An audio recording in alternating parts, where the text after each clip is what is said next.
Olá, sou João Vitor Wrobleski, sejam todas e todos bem-vindos ao canal Filosofia da Psique. Eu sou eu mesmo, diverjo de todo mundo.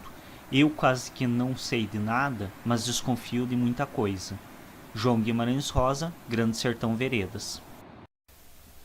Olá pessoal, vamos falar um pouco a respeito de atividades em grupo. Começamos por esclarecer que a atividade em grupo ela não é uma exclusividade do psicólogo. Então não é somente psicólogos que fazem atividade em grupo, pedagogos também se utilizam de atividades em grupos, muitas vezes grupos de apoio, grupos terapêuticos que não envolvem necessariamente a participação de um profissional da psicologia também se utilizam de atividades em grupo.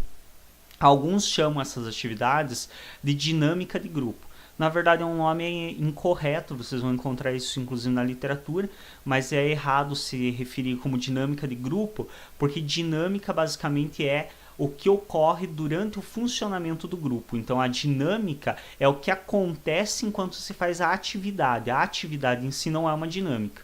A dinâmica ela acontece no processo, ela é o movimento da ação e não necessariamente a proposta ou projeto.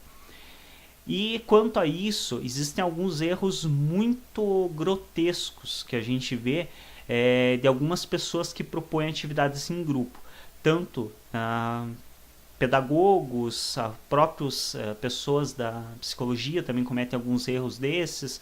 Então tem várias pessoas que se propõem a fazer atividades em grupo, consideram muitas vezes isso como uma coisa legal para estar trabalhando com aquelas pessoas a respeito de temáticas mais complicadas e trabalharem de outro modo, está trazendo muitas vezes coisas de uma maneira mais compreensível e menos, entre aspas, chata, mas essas pessoas perdem muitas vezes de vista algumas coisas importantes.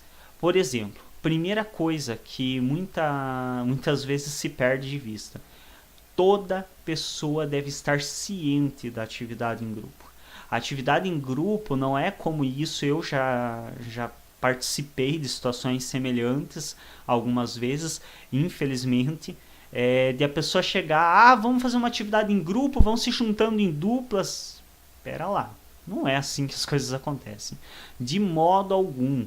Isso é 100% errado.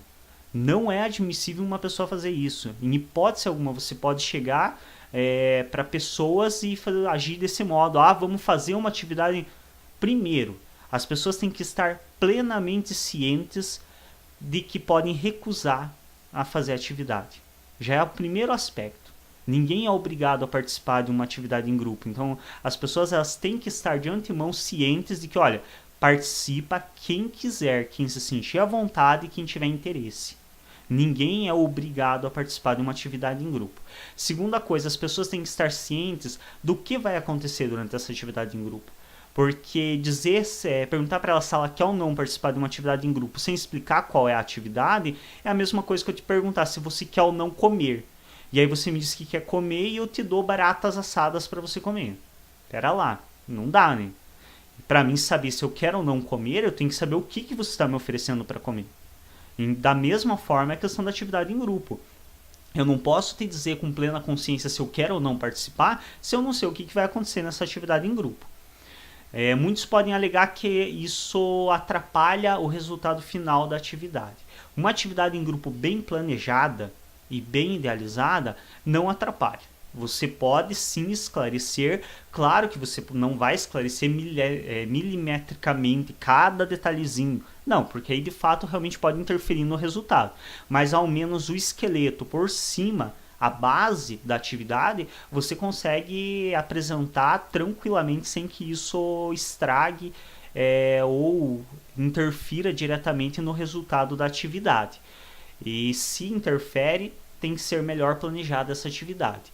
E de maneira geral você consegue explicar a maioria das atividades. Aí você, claro, pode também estar esclarecendo, olha, Eu não posso dar mais detalhes do que isso porque vai interferir no resultado para quem decida participar. Mas minimamente você tem que dar uma noção para a pessoa do que vai ter nessa atividade. Até mesmo porque muitas vezes uma pessoa, por exemplo, pode ter algum problema cardíaco, por exemplo, e você vai fazer uma atividade que demanda saltar, demanda esforço físico. Talvez na hora que você vá fazer com ela, que ela já aceitou participar, se é uma pessoa meio tímida, ela pode ficar sem jeito de te dizer não posso fazer isso. E aí você tem uma pessoa com uma potencial chance de infartar ali na tua frente, porque você foi irresponsável o suficiente para não explicar, olha, a atividade de hoje vai ter um esforço físico, todo mundo aqui tá bem, pode fazer esforço, pode saltar, não tem nenhum problema. Então são coisas muito importantes de se atentar. Outra questão, quando se é por exemplo, um grupo, alguma coisa que se encontra semanalmente, vai fazer uma atividade em grupo na outra semana, é importante avisar de antemão. Por quê? Porque muitas vezes, por exemplo, você vai fazer uma atividade em grupo, aí você pede para as pessoas, vamos todo mundo fazer um círculo aqui e sentar no chão. Ok, só que se essas pessoas não sabiam que elas teriam que sentar no chão, muitas vezes elas vêm com uma roupa que elas têm que ir, por exemplo, para uma reunião depois. E aí? O chão nem sempre está limpo. Você vai sentar no chão e depois vai para a reunião tudo cheio de pó, tudo sujo. Ou então, às vezes, tem alguma pessoa que veio com uma roupa que não é muito adequada para sentar no chão, que ela não vai se sentir confortável.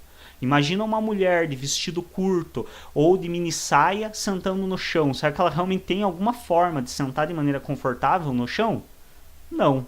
Então, é preciso se ter esse aviso com antecipação para que essa pessoa possa se programar, informar, olha, semana que vem a gente vai fazer uma atividade em grupo e vamos sentar no chão. Então, peço para o pessoal que venha com uma roupa mais confortável. Se for para alguma atividade, alguma coisa posterior, traga uma roupa reserva para poder trocar se caso suje a roupa que vocês estejam. Então tudo isso precisa ser avisado com antecedência.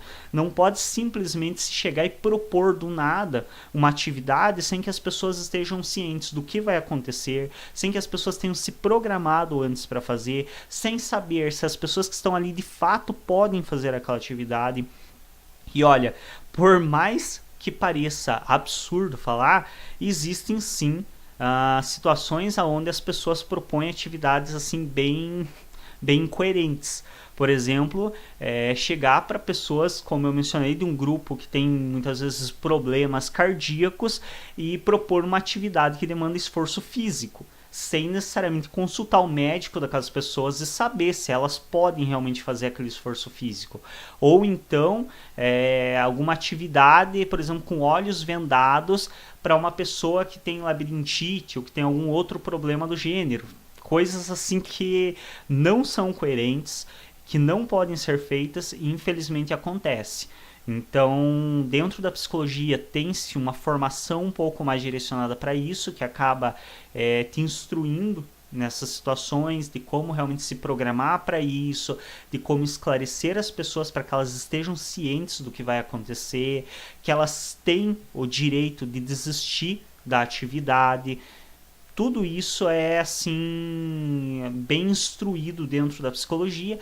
Em outras áreas talvez nem tanto, ou talvez as pessoas não se aproveitem o quanto poderiam e deveriam de quando são instruídas a respeito disso, porque eu já vi várias situações assim de atividades em grupo realizadas de uma maneira bastante irresponsável. E isso é perigoso, no mínimo, porque como eu mencionei, quando você tem pessoas com problema de saúde, você pode inclusive estar colocando a vida delas em risco por não ter planejado adequadamente ou minimamente estar constrangendo algumas pessoas que talvez não gostariam de participar, mas não se sentem à vontade de falar isso porque a pessoa nem dá muitas oportunidades. A pessoa, como eu mencionei, já vai chegando, vamos fazer. Como se a pessoa não tivesse alternativa. Não, olha, eu tenho a proposta dessa atividade, com essa finalidade, nós vamos fazer isso e isso. Vocês se sentem à vontade para fazer? Vocês desejam participar? E aí muitos vão falar que, mas se eu der a oportunidade de participar ou não, talvez ninguém queira participar. Ótimo, isso demonstra a tua incompetência. porque significa que você fez uma coisa e tentou enfiar a garganta abaixo nas pessoas. É mais do que perfeito o fato de elas não participarem, para que você repense o teu fazer e entenda que a atividade em grupo também precisa ser desenvolvida dentro das expectativas daquele grupo e dentro do que aquele grupo se sente bem em fazer. Ninguém tem que fazer uma atividade para a qual não se sente confortável em fazer. Então é preciso também se construir a atividade com aquele grupo. Então, se você tem principalmente uma frequência com esse grupo, é um grupo que se encontra semanalmente, como eu mencionei na semana anterior, dá uma falada por cima para essas pessoas, olha, eu estou pensando em a gente fazer uma atividade assim, assim, assim para o próximo encontro. Vocês topam? É interessante para vocês? Essa construção faz com que dificilmente as pessoas vão se recusar a participar, porque elas escolheram aquela atividade, elas escolheram participar daquela situação. Agora, quando você constrói uma coisa que não tem conexão com aquelas pessoas, que elas não se sentem confortáveis em fazer, aí sim, com certeza você corre o risco de que a grande maioria se recuse a fazer, se não todos. E melhor ainda, que bom que se recusam a fazer, porque significa que elas não estariam confortáveis em fazer. Se você não proporciona uma atividade que deixe os participantes confortáveis em fazer, eles têm mais é que se recusar mesmo. Porque as pessoas, a atividade em grupo, ela visa uma melhora, um bem-estar das pessoas e não expor elas a situações desconfortáveis, a situações muitas vezes onde elas podem se sentir humilhadas, constrangidas. Então esses erros que se cometem nas atividades em grupo ou chamadas dinâmicas de grupo, é muito importante ser repensado. Então, sempre que você vai propor uma atividade em grupo, é importante que as pessoas estejam cientes do que vai ser feito, elas entendam o sentido daquilo, por que aquilo está sendo feito, e elas entendam que elas têm total liberdade de se recusar a participar. Há algumas indicações que, por exemplo, quem não participa de uma parte da atividade não deve participar da atividade como um todo, porque seria também injusto você permitir que uma pessoa, eu não quero fazer isso, mas eu quero participar de outro momento. Não, mas é um direito dela escolher participar ou não. Um pouquinho a respeito dessa temática. É uma temática válida de ser trabalhada porque realmente muita gente utiliza essa questão das chamadas dinâmicas de grupo, outras atividades em grupo, mas poucas pessoas das que se utilizam realmente se preocupam com todos os aspectos éticos que envolvem essa ação em grupo. Poucas dessas pessoas se preocupam realmente em pensar todas as consequências, em pensar todas as possibilidades e realmente esclarecer para as pessoas o que vai acontecer ali e se elas querem ou não participar do que vai acontecer ali. Obrigado a todos e a todas pela atenção, se inscrevam no canal, cliquem em gostei nos nossos vídeos e até um próximo.